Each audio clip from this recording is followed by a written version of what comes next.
नमस्कार साथियों, the dignity के यूट्यूब चैनल पर मैं आशुतोष आप सभी का स्वागत करता हूं और उम्मीद करता हूं कि आप सभी स्वस्थ होंगे और अपनी पढ़ाई में लगे हों। दोस्तों, आप सभी को पता है कि राजस्थान के अंतर्गत और अभी देश के अंतर्गत बहुत सारी चीजें परिवर्तित हो रही हैं।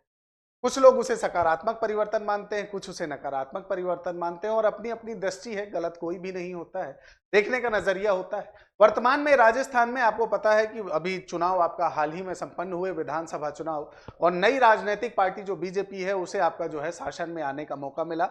और उनके शासन में आने के बाद जो अभी आपका लगभग अंतरिम बजट जो प्रस्तुत किया गया है लोकसभा चुनाव से पहले, उसमें सरकार द्वारा घोषणा की गई कि हम 70,000 जो पद हैं उनके लिए हम वैकेंसियां निकालेंगे। और बहुत अच्छी बात थी, अभ्यर्थियों के लिए पद जो है या रोजगार जो है वो सबसे बड़ा मुद्दा होता है। अब आपको भी पता है कि राजस्थान में इससे पहले सीटी जो है वो 10+2 और ग्रेजुएशन लेवल की सीटी चल रही थी और उस सीटी में आपका जो है विद्यार्थियों जो है उन्होंने पेपर दिया और उसके बाद उनके पास स्कोर कार्ड आया और वो उन स्कोर कार्ड को लेकर बैठे हुए थे कि आज नहीं तो कल उसमें भर्तियां आएंगी और वो स्कोर कार्ड उन्हें मेंस देने में आपका जो है मदद करेगा।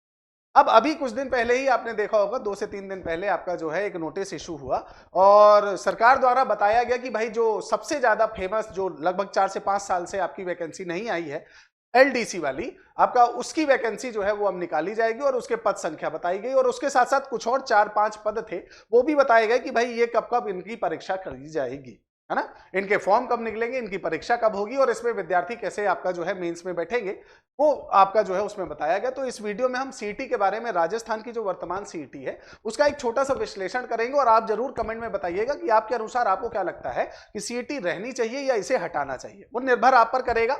अब देखिए, आप सभी को पता है कि अभी कुछ दिन पहले ही आपका जो है आपका ये पहली बार ऑनलाइन एग्जाम के माध्यम से पूरी करवाई जा सकती है 5,231 पदों के लिए 6 भर्तियां। टोटल जो पद हैं वो 5,231 बताए गए हैं और 6 भर्तियां जो है वो बताई गई हैं। और लिपिक ग्रेड 2 आपका कनिष्ठ सहायक 4,197 एलडीसी, जिसके लिए बहुत अभी आपका जो है हवा उड़ा हुआ था।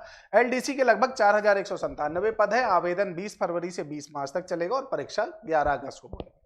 महिला पर्यवेक्षक आपका जो है 209 पद है। 21 फरवरी से आपका जो है फॉर्म ओपन होगा, 21 मार्च तक, 13 जुलाई को पेपर होगा। छात्रावास अधीक्षक आपका जो है सोशल जस्टिस 335 पद है। 17 फरवरी से फॉर्म चालू, 17 मार्च तक, 28 जुलाई को परीक्षा है। छात्रावास अधीक्षक अल्पसंख्यक मामलात 112 पद, 20 फरवरी से 20 मार्च पेपर आपका जो फॉर्म है और 1 से 2 अगस्त आपका जो है ये परीक्षा की जाएगी। पर्यवेक्षक महिला अधिकारिता 176 पद है। वहीं पर्यवेक्षक आंगनबाड़ी कार्यकर्ता 202 पद है। अब इनमें से ये जो लास्ट वाली वैकेंसी है जो आप आंगनवाड़ी कार्यकर्ता के रूप में देख रहे हैं, इसे सीईटी से बाहर रखा गया। बाकी ऊपर की जितनी भी है वो सब सीईटी में काउंट। और बहुत अच्छी बात है, सीईटी में काउंट है तो जो 2-3 साल से विद्यार्थी सीईटी दिया, जिन्होंने सीईटी 10+2 दिया, सीईटी ग्रेजुएशन दिया, वो उनके लिए ये बहुत अच्छी बात है। लेकिन अब आप इस बात को समझिए कि अभी अब ये जो सीईटी आपका इसमें प्रावधान लागू कर दिया गया है, अब इसमें कहा गया कि हम सीईटी में जो है वो कितने विद्यार्थी लेंगे, 15, है ना। और स्वाभाविक सी बात है, अगर आप 15 गुना विद्यार्थी लेंगे तो आप 15 गुना किसी भी इस परीक्षा में अगर आप देखेंगे तो पदों की संख्या बहुत ज्यादा तो है नहीं, और इसीलिए 15 गुना अगर आप देखेंगे तो 15 गुना में कोई बहुत ज्यादा भारी मात्रा में आपके जो है स्टूडेंट यहां पर उपलब्ध नहीं होने वाले, है ना। तो 15 गुना में आपके जो टॉपर है जिन्होंने बहुत मेहनत की है और नो डाउट उन्हें पद मिलना भी चाहिए, है ना। और यहां पर हम सभी वर्ग की बात करेंगे तो वो ज्यादा उचित रहेगा। तो जो टॉपर है उन्हें तो आपका मौका मिलेगा, लेकिन उसके अलावा जिनके नंबर्स हैं, जो थोड़े नंबर कम रह गए हैं, क्योंकि सीटी में तो बताया गया था स्कोर कार्ड है, अब अगर उनके नंबर थोड़ा सा कम रह गए तो उन्हें फॉर्म भरने का मौका ही नहीं मिलेगा। परीक्षा तो बात की बात है, उन्हें फॉर्म भरने का ही मौका नहीं दिया जाएगा, वो आपका मेंस में नहीं बैठ पाएंगे। तो ये एक प्रकार से अगर आप देखें तो ये जो मेंस में बैठने की प्रक्रिया है कि भाई आप इसमें जो है सीटी के 15 गुना आपके विद्यार्थियों को ही बैठाएंगे, तो ये थोड़ा सा अनुचित प्रतीत होती है। इसमें आप कमेंट करके बताइएगा, पहला। दूसरा, आपको क्या लगता है ये जो टॉपर्स हैं जिनके अच्छे मार्क्स आए हैं, तो क्या वो किसी एक पद का ही मेंस देंगे? आप कहोगे सर भाई एक पद में तो श्योरिटी किसी को नहीं होती, है ना। जैसे अभी आपने बिहार के एग्जामों में देखा होगा, राजस्थान में रीट के एग्जाम में देखा होगा, 6 to 8 में, 1 to 5 में, 9 to 10 में, 11 to 12 में, है ना। सारे विद्यार्थी जो हैं जिनके पास वो डिग्रियां, वो आपकी जो है उपलब्धता होती है, वो सभी एग्जामों में आपका जो है परीक्षा देते हैं। और जब वो सभी एग्जामों में परीक्षा देंगे तो सीधी सी बात है वो आपका जो है एलडीसी में भी देंगे, महिला पर्यवेक्षक में भी देंगे, छात्रावास अधीक्षक में भी देंगे, छात्रावास अधीक्षक अल्पसंख्यक में भी देंगे, पर्यवेक्षक महिला में भी देंगे। मतलब ये जो टॉपर्स हैं यही आपका जो है इन 5 से 6 वैकेंसियों में ही घूमेंगे। तो अन्य जो विद्यार्थी हैं, भाई जो अन्य विद्यार्थी हैं उन्हें मौका कैसे मिलेगा? और एक बार ये जो टॉपर्स हैं ये अगर 6 की 6 पोस्ट में आ जाते हैं, स्वाभाविक बात है अगर ये 6 के 6 पेपर क्वालिफाई कर लेते हैं, 5 पेपर क्वालिफाई कर लेते हैं, तो बैठेंगे तो किसी एक पद पर, तो सीट जो खाली होगी अब उसका निर्धारण आप कैसे करेंगे।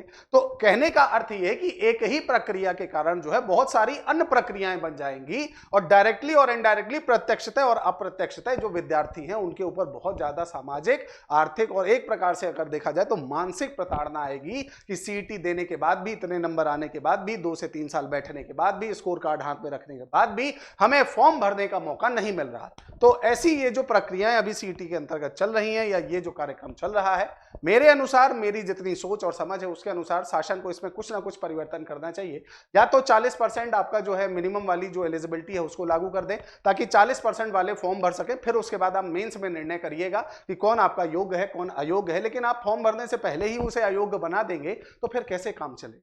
तो हो सकता है शासन तक ये वीडियो पहुंचे और अगर आपको भी ये सही लगता है तो कमेंट करके जरूर बताइएगा, वीडियो को शेयर जरूर करिएगा। और मेरे अनुसार सीईटी गलत नहीं है, बस उसकी जो कुछ प्रक्रियाएं हैं उसे सुधार करना बहुत ज्यादा आवश्यक है। तो कमेंट करके जरूर बताइएगा आपको वीडियो कैसा लगा और चैनल को सब्सक्राइब जरूर करिएगा क्योंकि आपका छोटा सा समर्थन बहुत आवश्यक है। मिलेंगे अगले वीडियो में। जय हिंद, जय भारत।